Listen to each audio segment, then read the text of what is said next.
Those of you who are visiting with us, either here in person, as well as those who are with us online. And speaking of those who are with us online today, we especially want to convey to our dear sister Kylie how much we love you and how much we're praying for you and how much we care for you. And we know that your sweet mother over in Scotland joins us on a regular basis. And Miss Linda, we want you to know we feel the same about you. And for our good brother Patty, who we want to encourage and lift up as a caretaker for his beloved wife. We have experienced many illnesses in this congregation, many serious illnesses over the last several years. And on the one hand, there is a sad, familiar ring when we know that a loved one is facing a grave prognosis. But on the other hand, these are the times when this group of Christ's people shine more brightly than ever in their love and in their care. And so we want to do all that we can to lift up our dear sister Kylie and all of the family during this time. You have lifted up so many others of us here, and I know that you will do the same thing for them.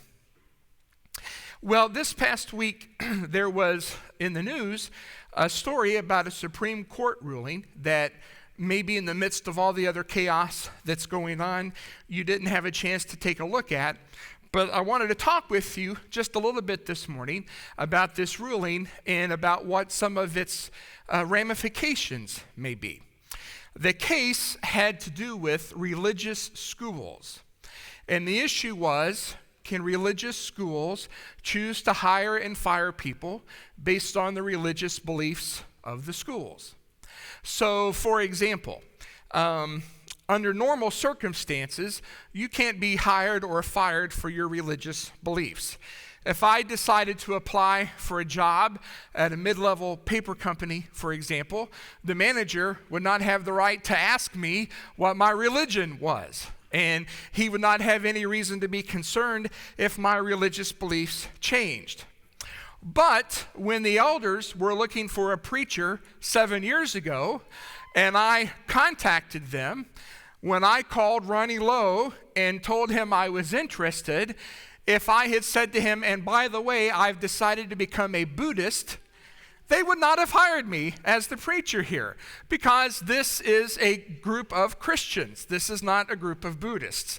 And if for some reason I decided to convert to Buddhism now, I would be let go as the preacher, and that would not be discrimination. If that wasn't the case, this church could not practice its own religion. And so, last week, the court ruled the very same thing was true in the case of religious schools. Those of you maybe who work or go to Foundation Christian Academy or work or have attended Florida College, it can be encouraged to know that the court issued a 7-2 ruling that protected the religious freedom of such institutions. Now, there is a little bit of good news here and a little bit of bad news here. On the one hand, the good news is this wasn't a slim decision. It was a fairly decisive 7-2 decision. The bad news is there were actually 2 justices who thought institutions like this should not have the freedom to hire and fire based on their religious beliefs. The good news is that religious liberty has been upheld in several recent cases. The bad news is religious liberty continues to be challenged. So this case prompted me to think a little bit more about how do we as Christians navigate our way in society when there is opposition to Christianity, and to what extent can we rely on or appeal to the government for help, and what can we expect? Now, we know as Christians that Jesus said his kingdom is not of this world. So our ultimate loyalty is to a kingdom that is not of this world. We know that our citizenship is from heaven. We know, as Scripture describes us, that we are strangers and exiles away from our true homeland, that we are in the world, but we are not to be of the world. Many passages say such things. And because of those realities, we are able to put our American citizenship into proper perspective.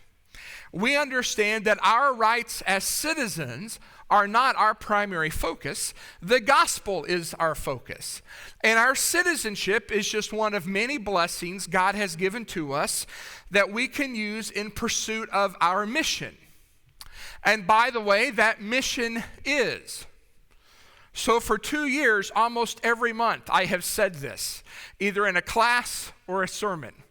So at this point, if I say, and our mission is, and in your head, tumbleweed just blows by, or crickets chirp, I've just got to figure out a new way to convey this truth. Our mission is to make disciples. Go and make disciples, Jesus said. And we do that by inviting people to come to Jesus, teaching them and baptizing them in the name of the Father, Son, and Holy Spirit, and then encouraging one another to become like Jesus and teaching them whatever things I command you. That's what Jesus says our mission is. And so, especially in a campaign year, like a presidential campaign year, it is good for us to be reminded of all of these truths about where our citizenship really is and what the ultimate value of our citizenship actually is, a means to an end of spreading the gospel. We need to be reminded of what Brett read for us earlier today, where Paul, as he often does at the end of his letters, asks his readers to pray for him. In this case, he is in prison, and he prays for a door to be opened for the word in verse 3. And then he says in verse 4 to the Colossians, you need to also walk in wisdom toward outsiders, making the best use of the time. Let your speech always be gracious, seasoned with salt, so that you may know how you ought to answer each person. Make the best use of the time. But to do that, we have to understand something about the time in which we are living. So that's what I want to talk with you about this morning. Primarily, we're going to be looking at the book of Acts today. If you'd like to go ahead and start turning to the 2nd chapter. What I want to do is survey through the book of Acts the different kinds of reception the Christian movement received. Because we're going to see that there are varying levels of approval or hostility. And also, I want to look in the book of Acts and see how the Christians related to the government as a means to defend their freedom to be Christians and to spread the gospel, and then draw some lessons for us, okay? So, Acts chapter 2, Peter preaches the sermon on the day of Pentecost, which leads to thousands of people. According to verse 41, about 3,000 respond in faith and in baptism. Here's what I want you to notice in this 2nd chapter. After Luke goes on to describe for us what this early Christian community was like in verses 42 through 46, notice what he says at the start of verse 47. He says that they were praising God, and notice, having favor with all the people. I remember I heard someone one time up where I used to preach in Nashville gave a Wednesday night invitation and basically was saying, if you're not hated by everybody all the time, you're not really a Christian. Well, we're going to see there are certainly times where there is a significant hostility to Christianity, but that just isn't reflective of what the New Testament itself says. Luke tells us here at the end of Acts chapter 2 that initially in Jerusalem, the early Christians were held in great regard by the populace. Now, if you are in a circumstance in which there is broad social acceptance of Christianity, well, then you're in the easiest circumstance of all. And what you just need to do is preach and practice the gospel to the fullest extent that you can. And so in Acts 3, they go to the temple. Peter heals someone. It gives him the opportunity then to begin preaching. That story continues on over into Acts chapter 4. And it says in verse 4, many of those who heard the word believed, and the number of the men came to be about 5,000. You'll also notice that I said to practice the gospel. Because what the opening chapters of Acts describe is not simply what the apostles said, but also what the Christians did, how they lived. That culminates in Acts chapter 5 with the very infamous story of Ananias and Sapphira, who sold property, claimed to give all the proceeds to help poor Christians, but instead withheld a portion of the proceeds and made themselves look to be more generous than they were. And you know how that story turns out as they both die. When I was working on the lesson, a memory flashed into my mind. When I used to preach up in Elgin, Illinois, one quarter I got to teach the junior high school class, and we were studying the book of Acts, and there were certain stories that I made into skits, and I had the kids act them out in class. And one of the stories was Ananias and Sapphira. And I will just never forget Ariel Hendricks, who portrayed Sapphira. When it came her time to die, she went from standing straight up to boom, on the ground in a split second. It was a pratfall that would make any stuntman or professional wrestler jealous of how hard and how fast she went down. And whenever I read this story, I just still have those memories of Ariel hitting the deck. Well, it was something that stood out in the minds of the people who witnessed it. You'll notice, I'm not sure Luke had to say this, but Acts 5:11 says great fear came upon the whole church. Yeah, I would think so, right? If I just see two people kill over and die. Notice also what it says in verse 13. None of the rest dared join them. Now, there's a lot of debate and commentaries. Does that mean join the apostles in the temple when they did miracles? Does it mean join the whole church? It's really hard to navigate. I mean, you can understand on one level why people might think, if you drop dead when you lie in that place, I'm not sure that's where I want to go spend a lot of time. But on the other hand, do you notice what it says in verse 13? But the people held them in what? High esteem. And then, in quite a paradox, verse 14 says, more than ever believers were added to the Lord, multitudes of both men and women. I think what's being conveyed here is this. There was, on the one hand, great respect for these Christians and the standard of integrity they were living by. That's what I mean by practice the gospel. And because of that, there weren't people just necessarily glibly and nonchalantly saying, hey, I think I'll join this club. But on the other hand, there were people who were drawn to the early Christian movement precisely because it stood for something, because it had standards of conduct that appealed to people. Another story in Acts chapter 6, which illustrates practicing the gospel, is when the division arose between those Jews who spoke Greek and those Jews who spoke the Hebrew dialect. I mean, this has components of what we might think of as ethnic factors, and could have easily been a very explosive situation. And yet the early church practiced the kind of unity between people who come from different backgrounds that once again could appeal to those in their society. So here's what I want you to see. There are times where Christianity is held in high regard. Some of you have lived in an era in which the mindset of people in the world was, you know, those people they are committed, and I'm not sure I could really commit myself to the life they've chosen, but I really respect it. Some of you have lived in that kind of era where there was, generally speaking, across society, great admiration for those who practiced the love and holiness and kindness of Christianity.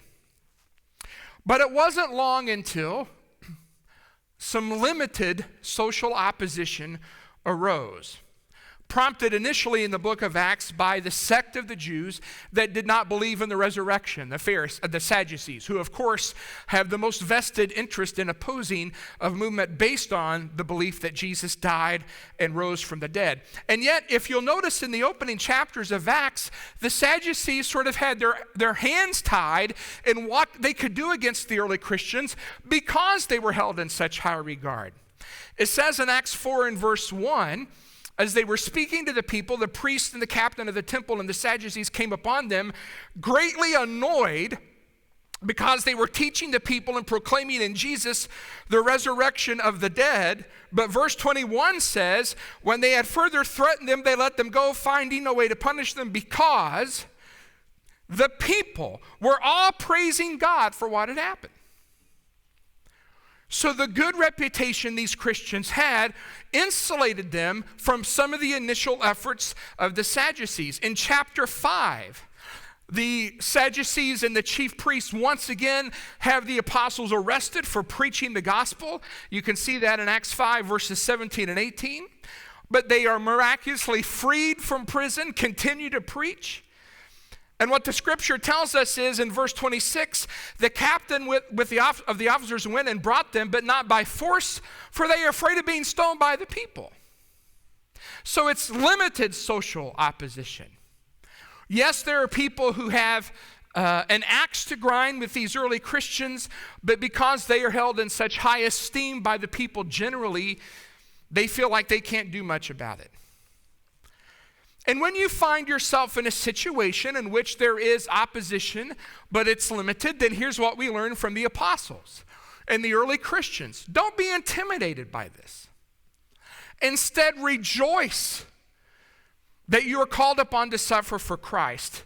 Look at verse 27. When they had brought them, they set them before the council, and the high priest questioned them, saying, we strictly charged you not to teach in this name, yet here you fill Jerusalem with your teaching, and you intend to bring this man, Jesus' blood, upon us. But Peter and the apostles answered, we must obey God rather than men. And after they were flogged and sent out, it says in verse 41, then they left the presence of the council rejoicing that they were counted worthy to suffer dishonor for the name. And every day in the temple and from house to house, they did not cease teaching and preaching that the Christ is Jesus. You know, one of the temptations when you face some pushback is to become bitter and resentful and snarling and clench your fist. That's not what they did. They said, if they're persecuting us and doing to us what they did to Jesus, then that means they recognize we belong to Jesus, and that's awesome. So don't be intimidated. Instead, rejoice when you are called upon to suffer for the faith. The other thing, by the way, to notice is, you remember this story, there's a man named Gamaliel in the council who speaks up as a voice of reason and says, if these men come from God, there's nothing we can do to stop them anyway, and if they don't, this movement will collapse.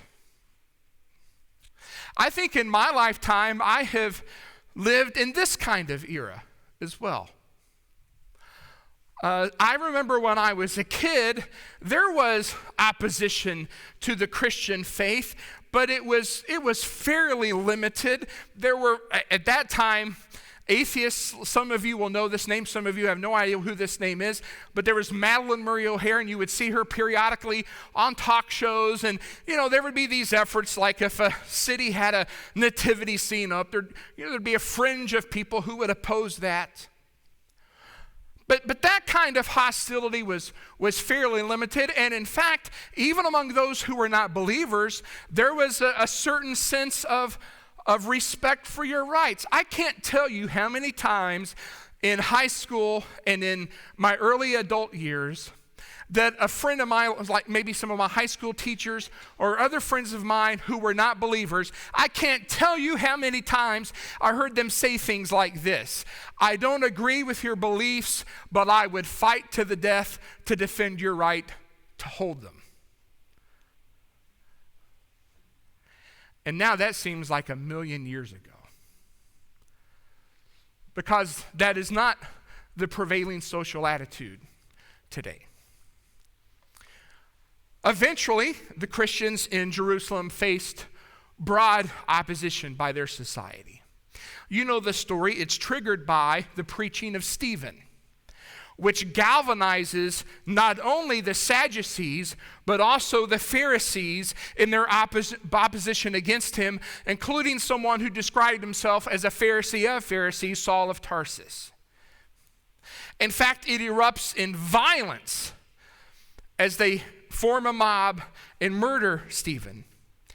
And you know that the text tells us in Acts chapter 8 and verse 1, Saul approved of his execution, and there arose on that day a great persecution against the church in Jerusalem, and they were all scattered. Now, what do you do in this situation?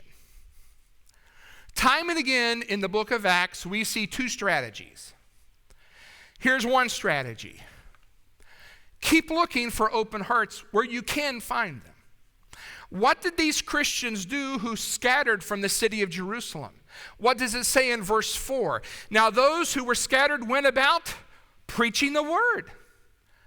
Just because there was grave hostility in Jerusalem, that doesn't mean that every heart everywhere is closed to the gospel, so they just kept looking. So Philip goes to Samaria, preaches to Samaritans. He encounters the Ethiopian nobleman, preaches to him. And that's what the next few chapters of the book of Acts describe, is how the gospel begins to radiate out.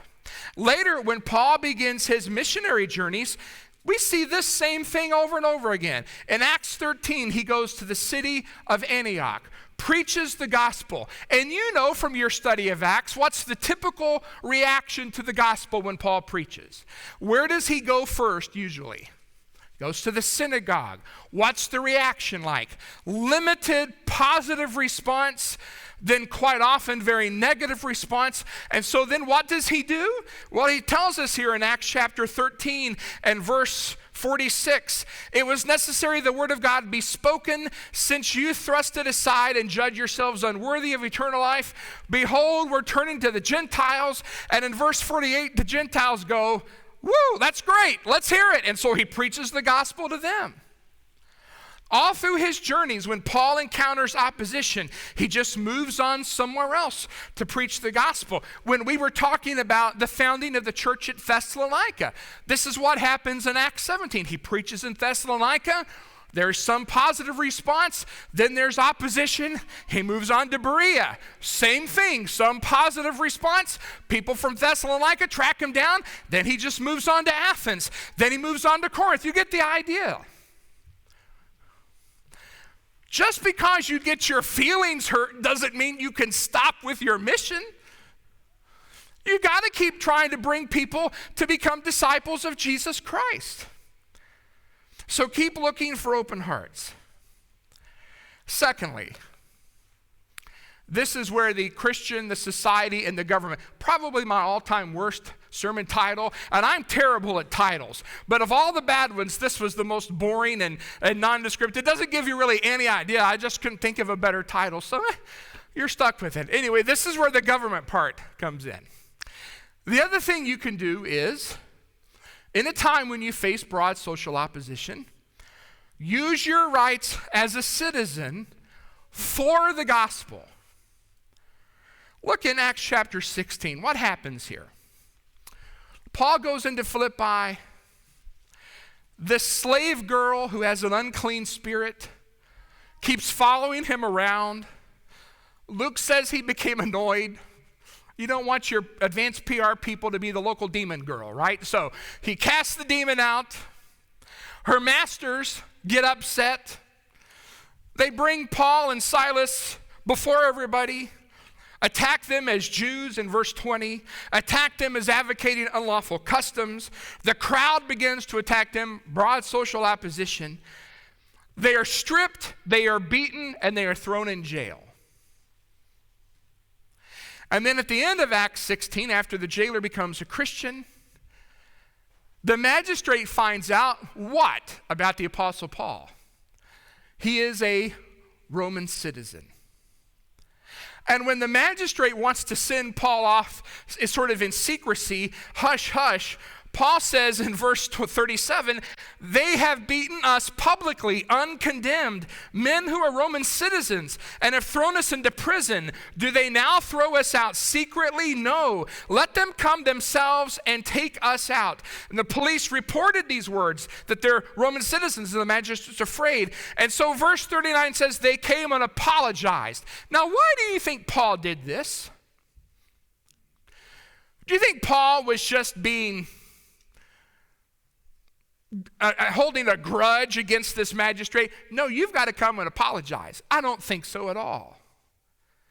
If Paul left town secretly, that's good for Paul, but what about the Christians who were left behind? Who are going to be under the cloud and stigma of somehow being formed by illegal activity. By forcing this magistrate to publicly apologize, it gave space and room for this new fledgling Christian community in Philippi to actually be able to do its work. This is a prime example of what I mean when I say use your rights for the sake of the gospel. It's all about the gospel. Paul didn't come out of prison and start singing, I'm proud to be a Roman citizen. That's not what he did. He didn't form a social movement to go pull down statues of Caesar. He didn't do that either. All he was concerned about was the gospel. And he used his rights as a citizen for the sake of the gospel. And because there were enough officials, pagan though they were, who had enough of an understanding of government as a source of justice and law and order, he could appeal to them to impose law and order so that the gospel could have some breathing room. Remember, in an ideal world, this is what God intends government to do, according to Romans 13, to punish evildoers, to promote those who do good. And in fact, over and over again in Acts, just think of the stories. Acts 18, Paul goes into Corinth. Some of the Jewish opposition tries to bring charges against him before Gallio the governor. Gallio says he's not doing anything wrong. And by the way, the guy who brought the charges, he gets beaten. That's a whole other story. Acts chapter 19, Paul goes into Ephesus, preaches against idolatry. The people who make the idols get upset. They form a mob. Luke says most of them didn't even know what they were writing about. For 2 hours, they scream in a theater, great is Artemis. And the man who's like the mayor, head of the town council says, wait a minute, we are in a riot here. There are laws to follow. If you've got a case, use the right procedures. I just want you to see that there are many instances, even in which when Paul, in the preaching of the gospel, challenges the idolatries of the age, that there was enough of a sense of accountability in government to help preserve the peaceful spread of the gospel. And this culminates when the Apostle Paul appeals to Caesar in Acts 25. Now, I think I'm starting to veer in my life more into this kind of period, where there is broad social opposition to certain things that Christians believe, but we do have some sense of protection of our rights as citizens. I mean, things have changed in my lifetime. In 1996, the Congress passed with overwhelming bipartisan support the Defense of Marriage Act, which codified marriage as between a man and a woman, and President Bill Clinton signed it into law. And now, less than 25 years later, a baker can be sued for not wanting to decorate a cake for a same-sex wedding, although 2 years ago, in another 7-2 decision, the court protected the religious freedom of this baker. And by the way, I'm not bringing this issue up because it's the only issue that matters. Quite to the contrary. It just so happens that right now, the kind of idolatry that really resonates with so much of the world is the idolatry of sexual license. But there are other idols, like money and like power and blind nationalism. If Christians in the 30s and 40s and 50s had pursued widespread racial integration in churches, in that era, they would have run afoul of their social culture just as much as we may today with some of what we believe in practice. It's a good reminder that there are all kinds of idols. And it's a good reminder to us as Christians today that it is hard to be in the world but not of it. It's hard to stand up for what is right when so many cultural powers in the social atmosphere are so polluted. And in our current battles with the way the world thinks, there's plenty of opposition in the social atmosphere from academia and entertainment and big business. So the court's ruling this past week gives us maybe a chance to breathe a little bit easier just for the moment that we have some protections for religious freedom. But there may come a time for us, like there did in the first century, when the government figures out, wait a minute, if we say Caesar is Lord and they say Jesus is Lord, something's got to give. So one other passage to look at this morning, let's look in Revelation chapter 13. I was going to say Romans 13, it's just interesting. Romans 13 describes government in the ideal. Revelation 13 describes government in the exact opposite terms. In Romans 13, government is a minister, a servant of God. In Revelation 13, government has decided it is God. Now, those of you who watch the special topics classes, you may recall that one of the classes I was asked to teach was a class on the mark of the beast and the Antichrist. And I talked with you in that lesson about Revelation 13. Just as a quick review, John here pictures the Roman Empire like a monster, a beast. It's a beast, think of the old Godzilla movies or the new Godzilla movies. Just think of any Godzilla movie, a beast that comes out of the sea. But this beast is given its power by the serpent, the devil. This beast in Revelation 13 represents the Roman Empire, embodied in Nero in person. And it says in Revelation 13:4, they worship the dragon, for he had given his authority to the beast, and they worship the beast. When I was a kid, I used to wonder, why do totalitarian governments like in the Soviet Union or China, why do they hate Christianity so much? Don't they know the New Testament teaches that Christians are to be model citizens? It was only later that I realized that's not the point for them. The reason they are totalitarian is because they want total control, total loyalty in all phases in life. And they cannot abide by the fact that there is anything that deserves higher loyalty than the regime itself. That's what was happening here.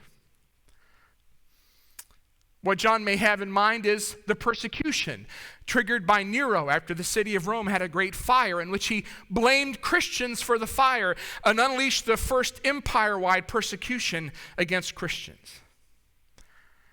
Verse 7 says he made war on them. So how do you respond in this? You endure. You don't surrender your faith.